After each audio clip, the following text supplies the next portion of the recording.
platform with you. Absolutely. I have a similar feeling and I'm super excited. I think today's session is like one of the most important sessions that we can look forward to.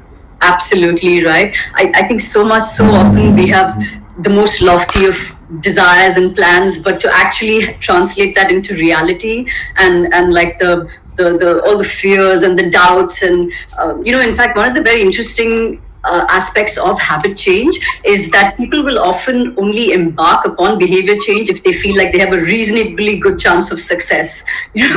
So we have the critical to that, taking that first step is kind of, we want to know at the back of our minds that, okay, there's a pretty good chance I'm gonna clear this hurdle, otherwise it's not worth me getting out of bed or changing anything. Yes, absolutely. And I think when you said this, I remember of those, college days when we were passing out from 12th and had to sit for our exams. I mean, definitely one would not want to sit in something that you know that maybe you're not going to clear it. So I think definitely that feeling that I'm going to go through it and I'm going to clear it or probably pass on through it, I think is super important when we start the journey. Absolutely. And I hope, hello everybody, welcome. Thank you for joining us.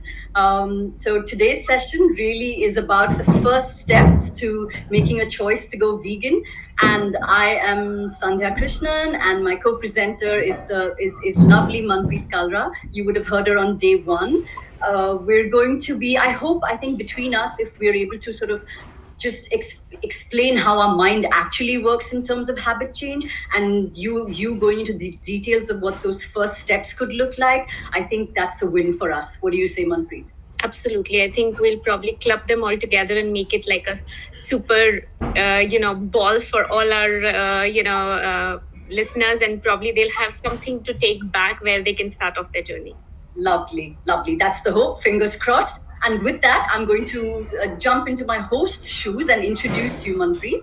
So welcome everybody to day 5. Today, is it day 4 or day 5? Oh my God, the final day of the Vegan India Conference. And my co-presenter today is Manpreet Kalra. She's the head nutritionist of the Santulan.com, an Indian platform on a mission to bring nutrition empowerment amongst people, thereby ensuring that they live a life full of energy and satisfaction. Manpreet has 14 plus years of experience fashioning people's diet, nutrition, and lifestyle in general. Earning an undergraduate and postgraduate degree in food and nutrition with a specialization in food science and therapeutic nutrition from Lady Irwin College in Delhi, has opened her to a world of tremendous possibilities when it comes to tailoring people's daily diet, customized for their specific lifestyle. She's an international diabetics educator and pursuing her postmaster's research on mindfulness and reducing occupational stress from Hamburg University of the Applied Sciences in Germany. Her vast knowledge of both the body and mind help her in heal and provide overall well-being to her clients worldwide. So welcome, Manpreet. It's an absolute pleasure and an honor to have you here and for us to present together. Thank you so much. Thanks again. And a little bit about me, guys. I know I've been all over the conference, but let me officially introduce myself. I'm Sandhya Krishnan. I'm an ICF certified wellness and mindfulness coach, focusing on personal mastery, productivity, and really to help people manage overwhelm and to design their lives to live consciously. So I have over 20 years of experience across industries as diverse as the law, the media, art, technology, retail, and wellness. And I also have over 18 years of study in philosophy and mindfulness. And I use the combination of these to help young professionals find deep purpose, achieve habit change, contentment, and balance in their lives. So that's a little bit about me. And without further ado, Manpreet, what say we jump into the topic of the day? I can't wait. I'm so excited. Absolutely, Sandhya, and I'm also super excited to listen to you. Lovely. You better ask me questions as well, right? So we're going to be opening that up to a lot of questions because we really want to address each person's pain point, and that's really key. So without further ado, I will start my presentation. Yes, to the person who's asking, I will be happy to share my contact details. Okay, so before we begin, I actually do have a question for you. Well, this actually, I'm now addressing both vegans and non-vegans, all right? Okay. For anybody that's turned vegan, how many of you have been at the receiving end of memes, helpful articles, jokes about vegans?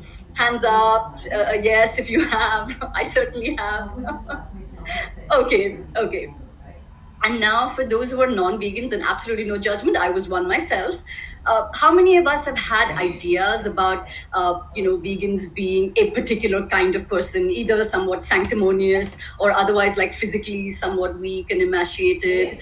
Uh, I know I certainly had a lot of misconceptions myself. I'm not going to deny that. Yes, yes, okay. Is vegan or plant based the same or different? I will clarify that in just a minute, Akshay. But so we do have all of these notions, right? And in fact, one of the articles that I was sent by a well-meaning or perhaps not so well-meaning friend was why the world hates vegans. Okay, and this was by the Guardian. There's a lot of chitter chatter around it, and it is this, right, that yes, sometimes there is a perception that we tend to be sanctimonious. But fun fact, as human behavior goes, each of us believes that our moral choices is somewhat superior to other people's moral choices. Okay, and that's at the root of it. So really, it is neither for a vegan or a plant-based person eater to judge anybody else any more than it is for somebody that's not tried something like this to try to judge about anybody else. And that's really the baseline that I would like to set. Okay. And as the article goes, one of the other reasons why the world hates vegans, sort of back in the day, was that in a sense we all believe ourselves to be very rational and logical human beings. Let me tell you, none of us is. Okay, we might think that we're making our decisions based on, really the best considerations, but how our brain actually works is that we kind of take a viewpoint and then we'll go out of our way to justify that viewpoint. Okay. So again, that's just a good sort of note to have about how all of our brains work. So in fact, we can hack exactly that if we find good enough reasons to want to change our habits. Okay, so why I'm titling my talk "Welcome to the Plant Party." And Akshay, to answer your question, veganism is a lifestyle. It's not just about the food, but it's about all the choices that you make that eliminate animals or harm to animals. Plant-based eating is really a person who eats plant-based food. Now, these might be whole plant foods, like natural foods. It could be, factory-created foods. We'll talk about the pros and cons a little bit about all of that. But above all else, what I would like to say is that if you are uncomfortable with labels, you don't need the labels. If you feel like any kind of habit change is about drudgery and pain and torture, that is what I hope to dispel in today's talk. And we are going to have, I would like to invite you to the plant party. Okay. So here we go. Why do I say plant party? Okay, so like I said, I also had this notion that, oh my God, when you give up something that you love, what results is absolute, austere drudgery, or at least austerity, right? You have these images of like sadhus looking all serious and solemn, and doesn't look like a lot of fun. And you're like, okay, maybe someday when I'm old and I've had my fill of this world. But I was actually really amazed. One of my own mindfulness teachers, he happened to come with his students to a wedding that I happened to attend. All right. Now, they were a riot. Here they were in a 5-star hotel. Okay. Their plate was full of food, but it looked like, the simplest of the ingredients in this vast buffet of like 100+ items. But my God, the ruckus they created. They were laughing, they were doubled over, they were having an absolute blast. And that's when I said, oh my God, so much of what we associate with enjoyment and pleasure and, like the must-haves in our lives, are we really looking at the right aspects of it? Okay, so that's where actually I think my questioning began. Like, really, where's the real happiness coming from? I want what they have. And that's really how my journey began. I think, and of course, there are different reasons. I'll tell you what my reasons for turning plant-based were. But coming down to the basics, any kind of habit change appears to be hard, right? So why do you think that is? Any thoughts? Why is habit change so hard for all of us? Whether it's trying to get fitter or change our food habits or trying to wake up earlier or change the way we work. Why is this so difficult? I mean, if we know a better way to be, it should be easy enough to just get, just like put our shoes on and walk that road, right? Absolutely, Stuti. We're conditioned that way. We don't like change. It makes us uncomfortable. Discipline, absolutely. That's and somewhere the thought that maybe what we were doing was wrong. Okay, so wrong is a judgment statement, but you're absolutely right. We're constantly judging each of our actions, right? So if we had to take that part of it outside, it's exactly this automatic behavior. Okay. So much of our life, again, we might think that we are very thinking and critical and top of the food chain kind of animals, but we are actually animals. And our brain, while we might believe that it is to appreciate art and do critical thinking and send men to Mars, our brain's biggest job essentially is just to keep us alive in what it knows is the safe and normal, and that includes the sort of fat content that is normal to us, the temperature that is normal to us, the habits and the behaviors that are normal to us, homeostasis, if you've ever heard the word.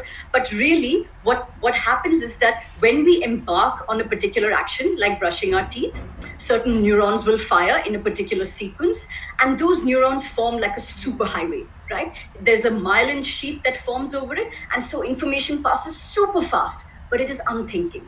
Do you have to ask yourself every day which hand you pick the brush up with, how you brush? No, you don't. But try brushing your hand one day with your non-dominant hand, brushing your teeth one day with your non-dominant hand. It is not going to be easy, right? And so much of habit change is exactly this, us teaching our neurons to fire in a new way that is unfamiliar to us. And our little caveman brain, and yes, our brains haven't changed very much from our caveman ancestors, is going to scream and say, no, I don't know how to keep you safe if you go down this new path. I don't know what to do. I don't know how, let's just stay in the safe. So that initial screaming, we just need to recognize is going to be quite normal, and we need to calm our little brains down. Okay, because we also have something beautiful, which is, call it your neocortex, call it your executive functioning, call it cognitive thinking, call it your third eye, call it whatever name you want, but it is also very much present in our lives, so why not use it? So now we're going to go step by step. Okay, if you're going to embark on a change, and in this case, we're going to try and eat. I will focus a little bit more on the plant-based eating, okay? Because, and you can start anywhere in your vegan choices by not using leather products or not wearing animal products. But we're talking here primarily about food. So I'll say, let's talk about what is the basic, what are the first principles of good eating? And no matter what country, lifestyle, habit you come from, the basics are pretty simple. I'm going to sum it up with this beautiful line from a food writer and scientist, Michael Pollan. He says, eat food, not too much, mostly plants. Okay? You do that, you cannot go wrong in terms of your health, in terms of the environment, in terms of many other things which we'll discover in greater detail now. Okay? Now, what is food? Okay, that is a more complicated question. Is it something? The problem today with a lot of us is that nothing in nature, and why we feel like so deprived in that sense, is that nothing in nature can concentrate calories and flavors the way a factory can. Okay. My colleague from a company I used to work for called Kenzai, Patrick Reynolds, he summed it up really beautifully. He said, think of like the entire technology of a supercomputer shrunk into the real estate of a smartphone. Okay, that's kind of what processed food and factory foods do. Okay, there's all of these. Probably one of the most calorie-dense foods in nature is the coconut, right? And we heard from Dr. Vinita Shah that please eat coconut even if you're on a calorie deficit diet. It's no problem. We can't really go wrong. But the minute we go, and this is no judgment of it, again, always remember that you have a choice. Okay? And we make the choices based on where we are and where we'd like to go. And that's really the crux of what this talk is about. The first step to habit change is really about finding your why. And don't let anybody shame you, judge you, or try and decide on your behalf for this. Always remember that there is power in owning your choice. And I will say this, that even if you feel helpless, do know that it is a choice that you are making to be helpless in that moment. That just means that it's the consequence of the choice that you don't want to pay. So every choice you make will have a consequence. There is a cost to pay, and we're either prepared to pay it or we're not. So once you know it, there's no judgment. It's like, okay, this is going to be really painful and I simply cannot take this on right now. I'm not going to do it. Yes, am I prepared to pay the cost for it? Whether you are or not, my friend, we will have to. So we just need to accept that. Then a lot of the drama and the confusion in our head sort of goes out of the window. Okay, so first step, you need to choose why you want to go vegan or plant-based. Is it for the environment? Is it for ethical considerations? Is it for your health?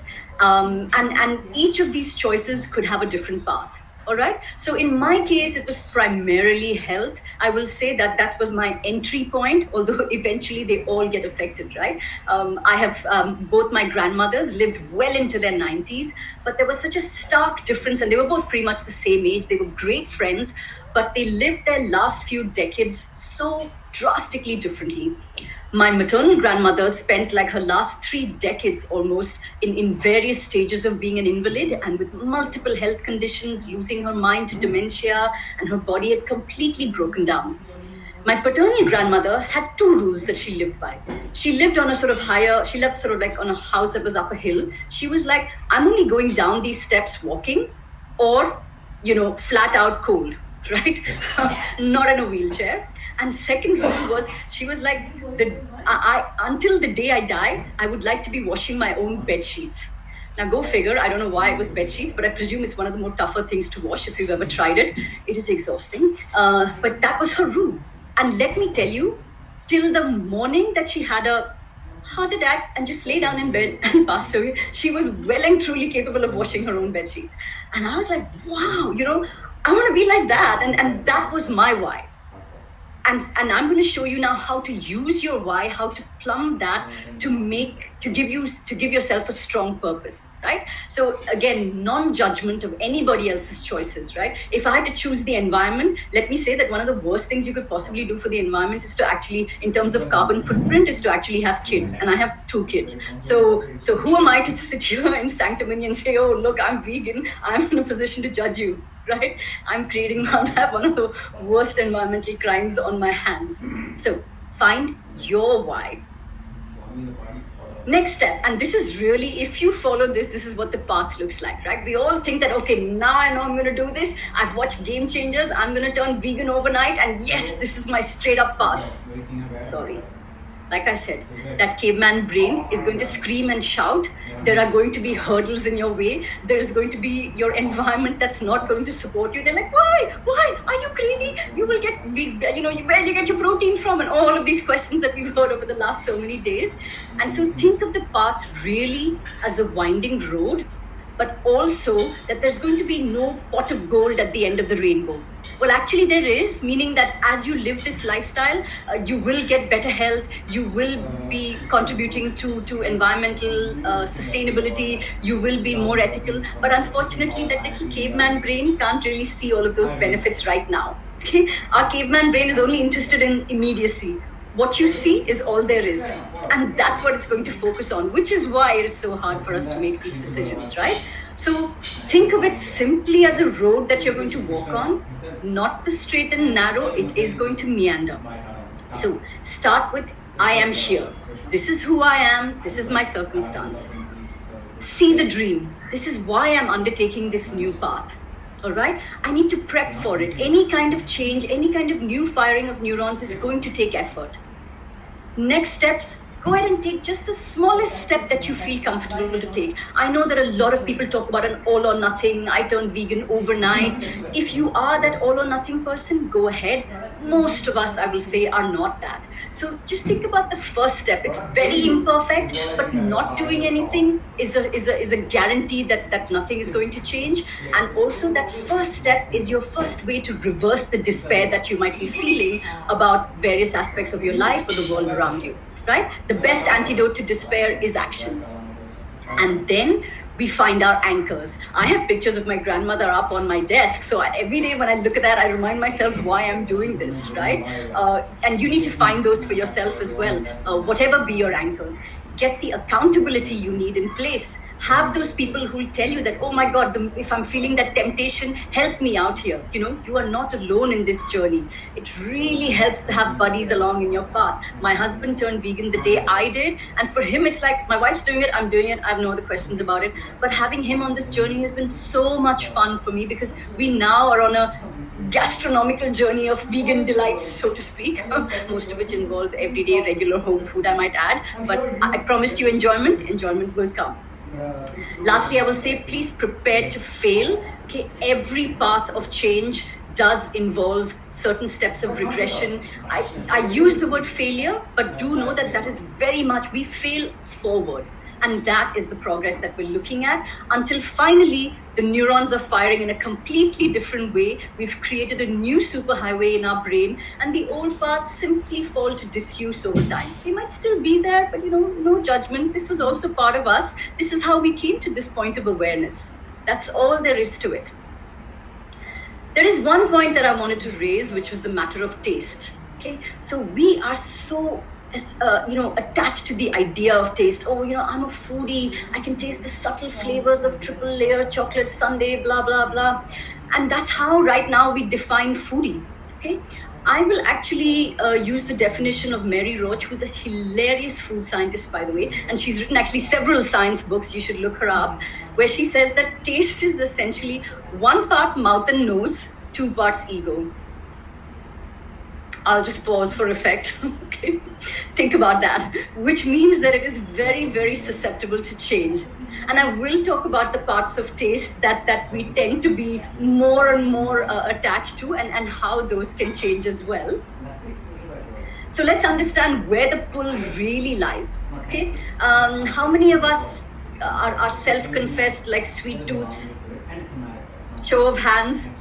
How many of us absolutely adore the taste of umami, which is like what you'd find in like meat and a sizzler or whatever? And apologies to anybody that's getting triggered by these words. Umami, yeah, absolutely. Okay, how many of us love like fatty, crunchy, salty foods? Okay, so is it the food that we're craving?